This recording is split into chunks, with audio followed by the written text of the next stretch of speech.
হে guys welcome back to my থোপৰালেছ থোপৰা তো এন ব্লগ বহুত দিন বনোৱা নাছিলোঁ বনাইছোঁ কিন্তু ফেচবুক ইউটিউব ইনষ্টাগ্ৰাম গোটেই মাংস কৰি দিছোঁ বোলে চবেই কৈ থাকে তো সেইকাৰণে আজি এনেকুৱা ব্লগ বনাব ল'লোঁ আৰু মই ঘৰত যাব আহিছোঁ তাৰমানে আজি বহুত কাপোৰ চাপোৰ লৈ আহিছোঁ কাৰণ আমাৰ 1 তাৰিখৰ পৰা মানে এপ্ৰিলৰ 1 তাৰিখৰ পৰা আমাৰ এতিয়া যোনটো ৰুমত আছোঁ এই ৰুমটো নাথাকে নতুনকৈ আমি ৰুম ল'ব লাগিব সেইকাৰণে কাপোৰ চাপোৰখিনি লৈছোঁ কিছুমান কাপোৰ থৈ আহিম ঘৰত কিছুমান ধুই লৈ আহিম তো এনেকৈ আহি জালুকবাৰীত প্ৰথম গাড়ী পাই নুমি পেলাই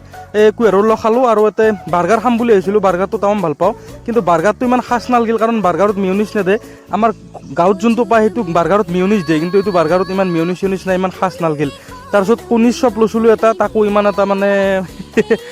জুতিন নহ'ল তো যি নহওক সেইখিনি বস্তু খাই লৈ কিনে এতিয়া গাড়ী বিচাৰিব লাগে অলপমান আৰু এনেই মই টেম্পুৰ আগৰ চিটটো লওঁ যাতে ভিডিঅ' বনাই যাব পাৰোঁ কিন্তু আজি পিছৰ চিট ল'ব লগা হৈছে বেছি একো ক'ব নোৱাৰিলোঁ কাৰণ মানে মানুহ বেছি আছিল আৰু গাড়ী নাছিল তো এনেকৈ আহি তিনিআলি চকত ৰখিলোঁ মাংস চাংস ল'লোঁ এতিয়া ধুনীয়াকৈ ঘৰত লৈ যায় বনাই খাব আহে কথা আৰু